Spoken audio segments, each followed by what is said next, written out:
Hey everybody, it's Greg again. Part two of the Unbreakable podcast. Special tribute to The Tonight Show starring Johnny Carson, our weekly classic TV tribute. And today we're doing The Tonight Show. Part one, already posted one, you can check it out. So we're talking about book two, interestingly enough, Johnny Carson had been 10 years with the Tonight Show episodes from 62 to 72 before he moved the show to Burbank, California. Well, NBC had a classic thing. Nothing special. I guess a lot of Netflix studies where they taped over existing program in order to save tape. So what happened was all but 33 of those episodes were lost. And when Carson found out about it, he was absolutely livid. He was furious because he knew what he had. Think about all those interviews done early on in the 60s that were released.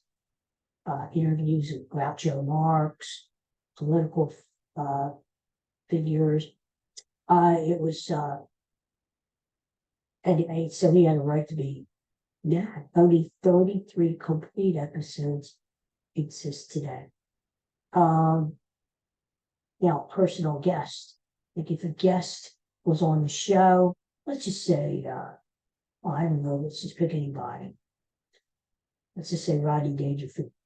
And he decided to take the show on his own, then he has that copy.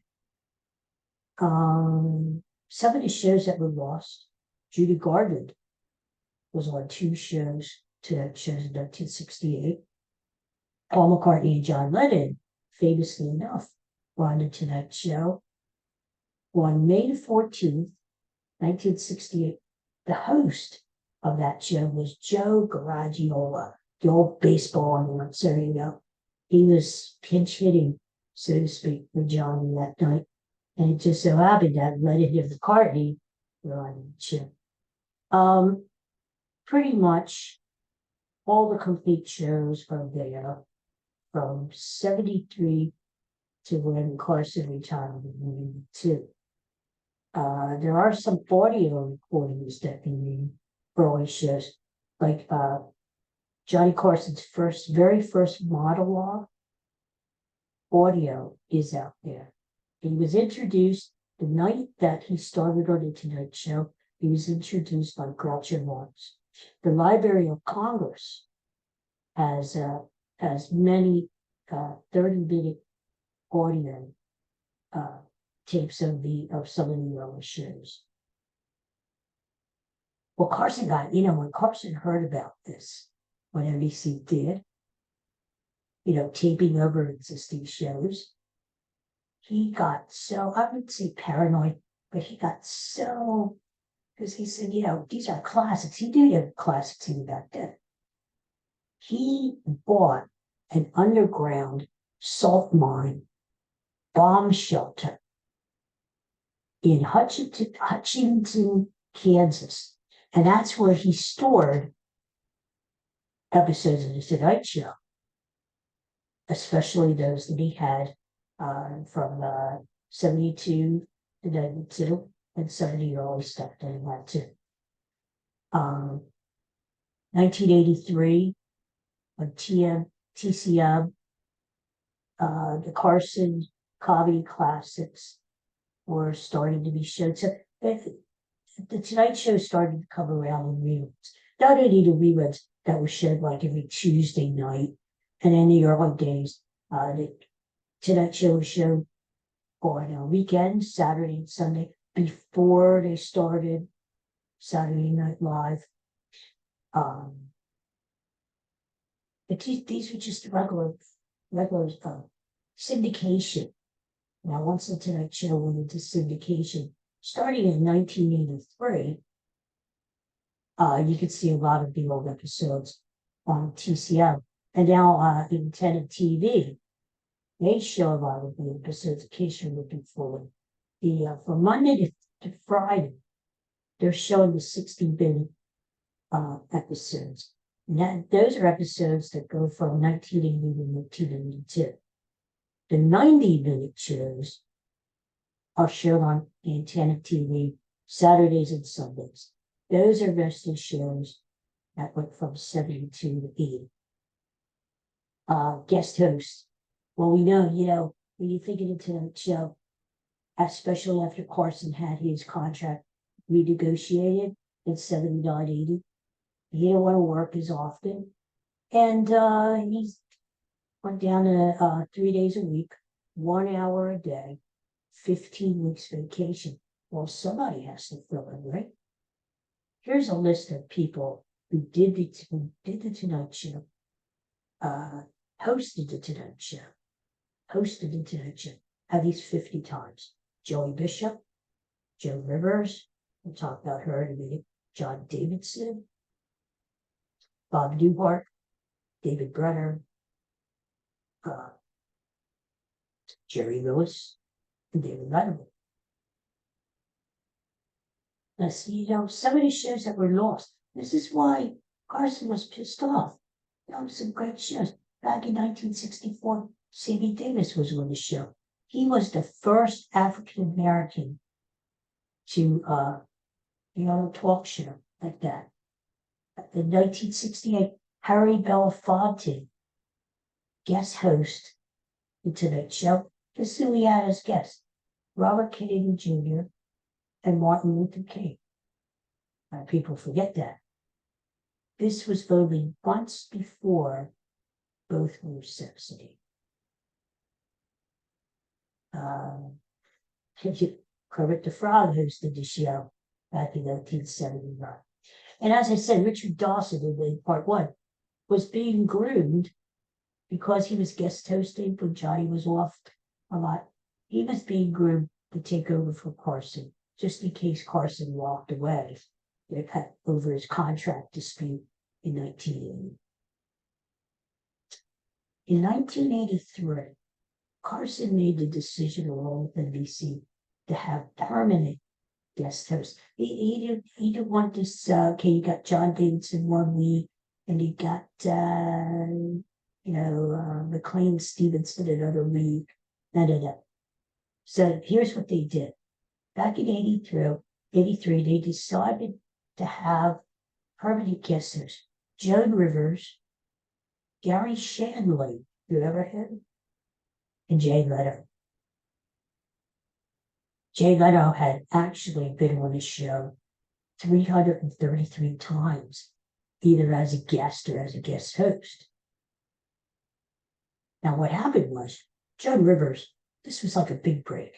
And have female comedian as a guest host. Well, again, we're talking back in the 80s, back in the dark ages, right? What happened though was, Joan Rivers walked away from NBC. She got her own talk show. And Carson was furious because Joan Rivers did not go to him first and explain to Carson. That's what you see from part one. And Carson had a bit of an ego. He wanted to be pampered. He was sort of a diva in a way. So, when Joan Rivers walked away, it was like, how dare she walk away? I give her this chance, a chance in a lifetime, and she walks away from it. But what happened was, Joan Rivers, her show flopped after one season. And Carson never forgave her, never spoke to her again. She was never back on the show while he was host. And for a long time, Conan O'Brien kept her off the show, and Jay Leno, out of loyalty to Carson, kept her off the Tonight Show. How about that? Now, there's a lot of famous shows. When you think of the Tonight Show with Johnny Carson, I think of all the times when Burt Reynolds was on there, and they were handing it up together. Remember the time Reynolds was on with what cream and sprayed it down Johnny Carson's pants? And Ed Ames threw the hatchet at the target and it landed the guy's crotch. That's a weird guy, but drawing the figure, the wooden. Anyway, it's a lot of memorable things. One of the most memorable shows though was when they had Uri Geller. Do you remember Uri Geller? He was this young guy from Israel who claimed to have telepathic powers. He could bend spoons with just his mind, with touching his words. And he could read minds. He would go into the audience and read your mind. Well, Johnny Carson was a magician. That's how he started. His acting was a magician. And then he got into comedy. And Carson knew about Uri Geller. He invited him on the show. But what Carson did too, there was another magician called the Amazing Randy. Remember him? He was a short guy with white beard. The Amazing Randy, what he was a magician. But what he was doing for a good part of his life, how he made a name for himself, was he was going around the world debunking other uh, fake these magicians, like sort of like Uri Geller, because the Amazing Randy thought, and I'll tell you, this isn't a paranormal thing, this isn't supernatural, it's a trick, it's a magic trick. And the Amazing Randy knew all the magic tricks, and he had his suspicions about Geller. So what happened was, when Geller was invited onto the Carson show, big thing. The Amazing Randy was like one too. But little did Geller know that the props that he was going to work with, the Amazing Randy before the show worked with. He changed the props. Let's say, I don't know, I forget what they were back then, but let's say Geller was going to work with a deck of cards, right? So he could mentally tell you what the next card was going to be. Well, Geller had his own pack of cards, but the Amazing Randy substituted stuff, So what happened was, Geller shows up on the show. All of a sudden, he's like, something's wrong. He knows things aren't what they're supposed to be. And all of a sudden, he's telling Johnny Carson, I don't feel well today. I have a headache. I don't know if I could do this. The vibes aren't right, And pretty soon, they're starting to catch on. Wait a minute, this guy's fake. And the audience is booing, and they're like, hey, wait a minute, this is a trick, right? The Amazing Randy is right. Geller could not perform that night. Out of millions of people, Geller with the spoon is, I can't do it. I'm just not into it. Well, what happened was, Geller went back to the hotel room thinking that my career was done. I was proven to be a sham. My career was done. But what happened was this. By Geller's appearance on the Tonight Show, he actually gained more supporters for his telepathic powers. Why? Because a lot of people thought, okay, if Geller is a magician, he would do the tricks in front of millions. This was Geller's big shot in front of millions and millions of people. He would do the tricks if it was just a magic trick. Uri Geller gained more supporters that night because people, instead of debunking Geller, as Carson and the Amazing Randy wanted to do, no, more people thought, well, wait a minute, maybe Geller does have telepathic powers. Maybe because if not, if it was just a magic trick, he would do it. That was fools. And of course, everybody will tell you to tiptoe, that weirdo guy. back in the late 60s, did the song Tiptoe Through the Tulips. Got married to his uh, longtime girlfriend, Miss Vicky. Miss Vicky, they got married on a Carson show. Millions and millions and millions of people tuned in. And it was real. They really got married. Carson had a preacher there. They decorated the set with flowers, and Carson and had tuxedos on. I mean, it was a real wedding. And that took place, and then they had a little reception afterwards. They had cake. So things like that, memorable shows. Anyway, let's talk about the last shows. Now, 1992, Carson, through his reign, he had extended his contract. Because NBC would talk him into it. Carson often thought, this is it. I've had enough. I'm going to quit. Blah, blah, blah. NBC threw a lot more money at him, gave him a lot more time off, and Carson would extend the contract. Well, after 30 years, Carson said, I had enough with NBC. So, May of 1992 were the last shows for the Tonight Show. Now, Carson had announced this a year before. So all during the year, this year, you had tributes to Carson. Guests would come on the show, and they would pay tribute to John Carson, seeing how he was going to leave. And it was this year of, people were, and rightfully so, were really paying tribute to John Carson. But some of the most memorable shows were the night before the final show, the second to the final show. One of the most memorable nights. It was May 21st, 1992. His guests were Robin Williams, the great Williams, and Bette Midler, the great Bette Midler.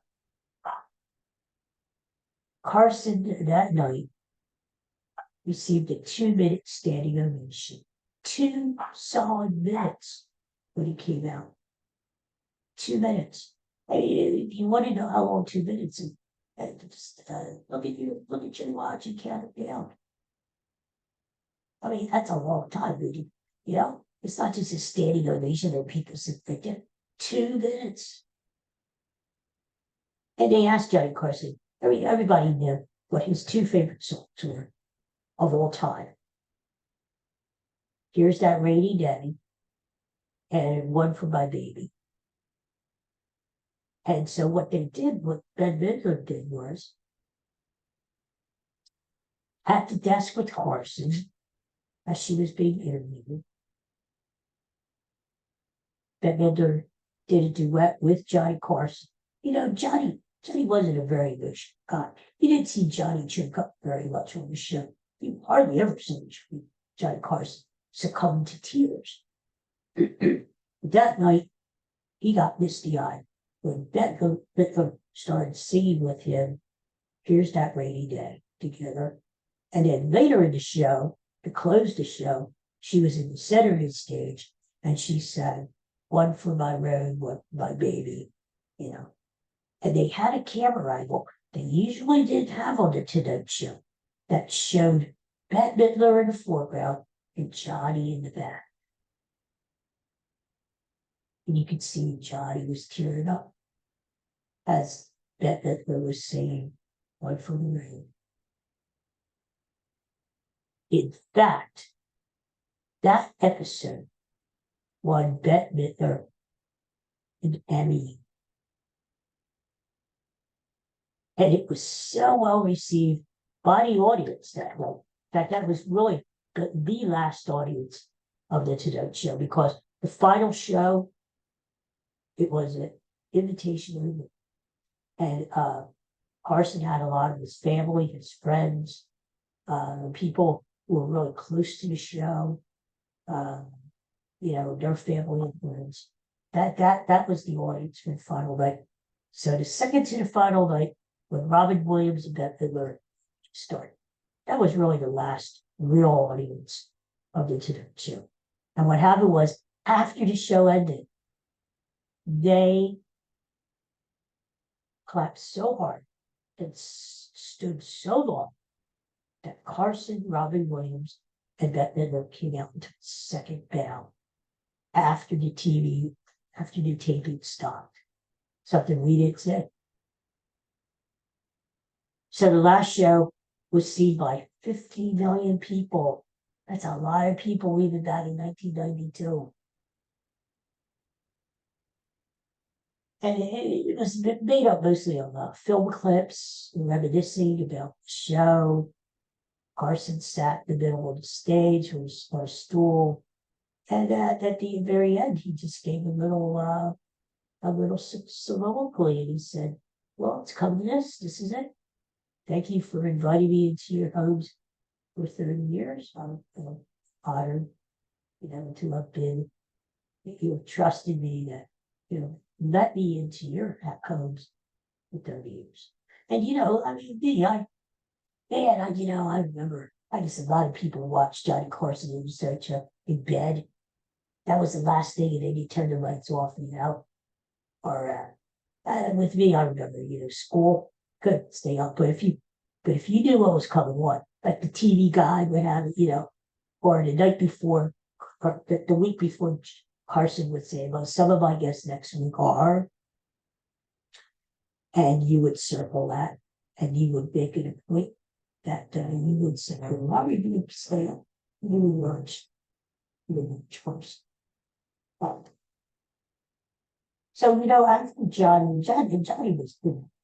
was pretty dead set on retiring. This is it. How simple such a David, they would never let me. He was pretty dead set. He was close. But lucky that 1994, Carson made a surprise visit to the David Letterman show. And he was so well received. When he got a standing ovation, the crowd went nuts. And he sat in Letterman's chair behind the desk. And he couldn't even say a word. The crowd was going so crazy. He just got up and knocked out the room. Couldn't say a word. There were talks with Carson and NBC that they were going to develop a new show. He never got to the stage that we knew what that new show would have been. Would it have been another talk show? Would it have been another show starring Carson? Or would it have been something that Carson created, put together? We never knew. We never knew. Those talks fell through because Carson, after thinking it over, he said, "No, you know what? I'm tired. I want to do some stuff alone." In fact, he only did. Carson retired in 1992. He died in 2005. 13 years. Carson only did two interviews with magazines. And that was it. People had seen him traveling around the world. People saw him in Africa. People saw him in Sri Lanka. So he just did sit in his house and just smoke around and use his telescope and look at the stars and the sea. And he traveled. That's good for John Carson. He tried to keep his hand in the game, so because more than a couple times he would fax. Now this is, it tells you how Carson and David Letterman were friends. Even though the media and the gossip, they said they were enemies. Letterman was bitter when he didn't get the Tonight Show gig, and Joe Letterman did. Blah, blah, blah. No, actually Carson more than one time would fax a list of jokes to David Letterman, and Letterman would use those jokes in his body. And Carson got a kick out of it, whether you even watch it or not. Carson's last show was ranked number 10 by TV Guide as TV's most unforgettable finales. Number 2. Carson went on, he won 6 Emmys in his time. 1992, he won the Presidential Medal of Freedom. 1993, the Kennedy Center Awards. As we said, he had such power. Let me give you just a couple before we leave instances of his power, not only with the network, but with the public. In 1973, Johnny Carson just did a joke, kidding around, that there was a toilet paper shortage in America. People ran out the next day and they cleared the shelves of toilet paper. So much to the point that Carson had to go on the air the next night and apologize. I mean, everything. Carson's word was gospel. That's how much people loved this guy. They saw him as a guy from Nebraska, sort of a down-to-earth kind of a guy.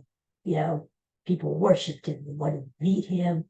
And whatever he said, they trusted. I bet you if Carson would have ran for office, he probably might have won back in the day,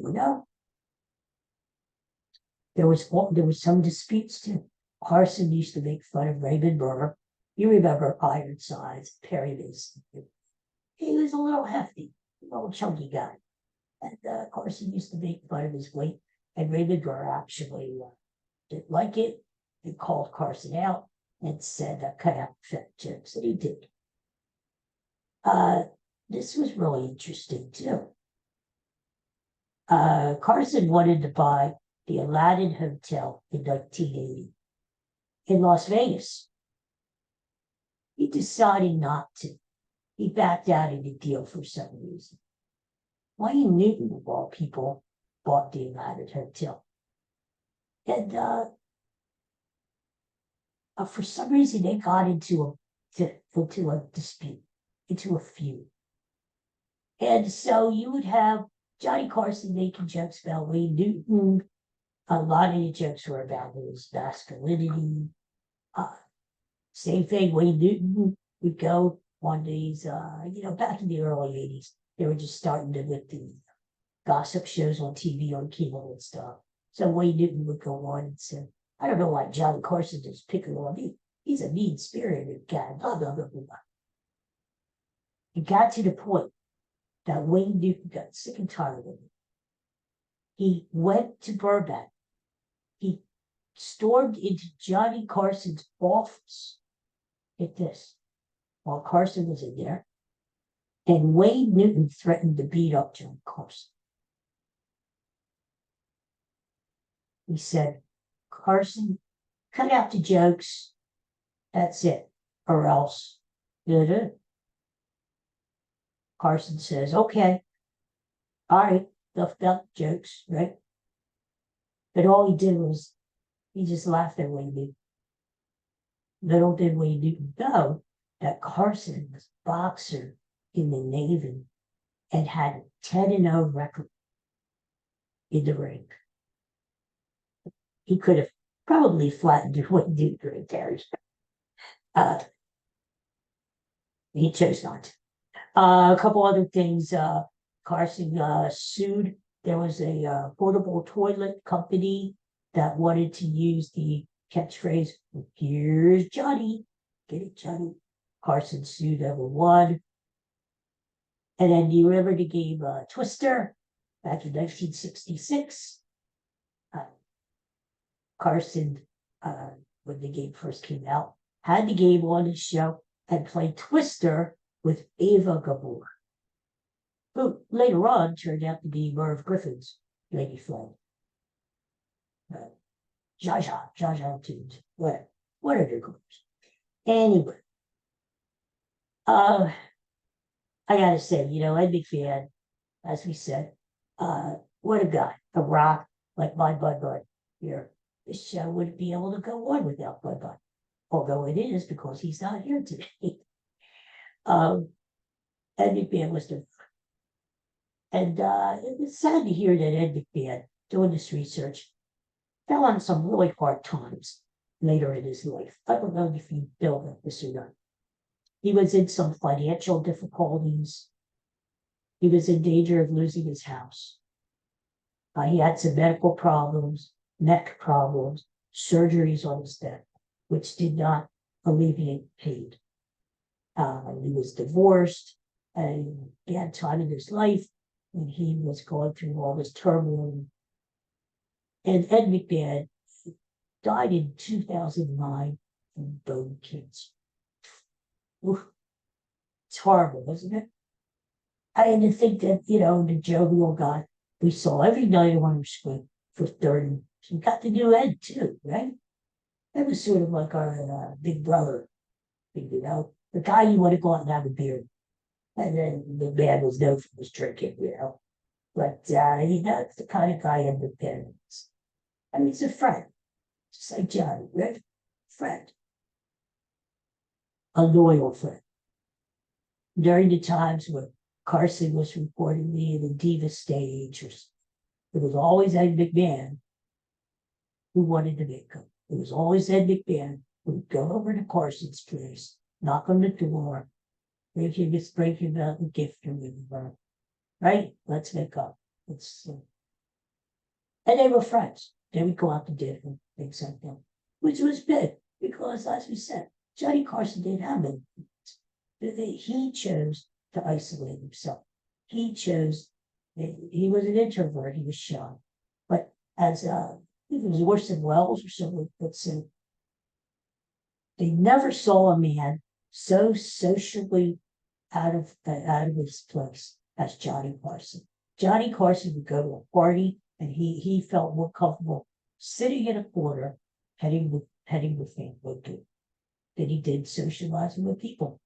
But as Wells said, turn on a camera, turn on that red light, and Johnny Carson spun.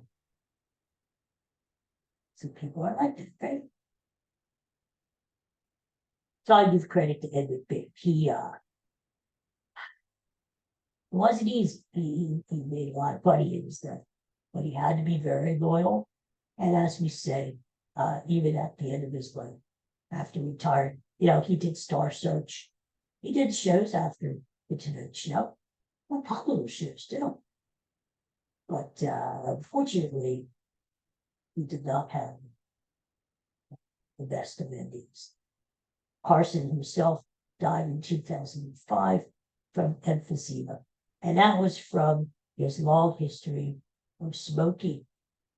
And as you see some of the Carson shows from the 60s, even the 70s, you see Carson with a cigarette in his hand. And eventually he would get to the point where he would take a drag in between commercials, during commercial breaks. Or when the camera wasn't focused on him, it was focused on the guest or somebody on the couch, Johnny would be smoking.